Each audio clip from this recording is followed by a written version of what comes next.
On est à J-5 avant mes vacances et je vous emmène faire mes beaux braids. On commence par le passage chez la coiffeuse. Donc j'ai fait un silk press juste avant de me faire tresser pour avoir les cheveux vraiment détendus au moment de faire mes braids. Je voulais absolument faire des boo braids en couleur marron, mais malheureusement j'ai pas pu trouver la couleur qui me convenait. Donc je suis partie sur un marron un peu moins chocolat. Pour les gens qui habitent dans le 7-7 Sud, je vous recommande cette boutique. Il y a tellement de mèches.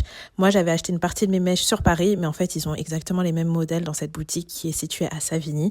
Et au niveau des prix, on est assez similaires. Donc là, on a commencé à faire des piqués lâchés avec des mèches, mais en fait, c'est le moment où on s'est rendu compte qu'il n'y aura pas assez de mèches. Étant donné que je voulais des mèches assez petites, j'ai décidé de faire le tour en tresse et l'intérieur en tissage pour éviter de passer des heures assises. Même si je vous avoue qu'on a mis quand même plusieurs jours à se coiffer. À la fin de la coupe, ma sœur était à bout, elle était épuisée, elle en avait marre de passer autant de temps à faire ma coiffure. Et surtout qu'à un moment, j'ai dû m'absenter pour aller faire mes cils, ce qui nous a fait perdre quand même pas mal de temps. Oh, regardez mes cils, comment ils sont beaux!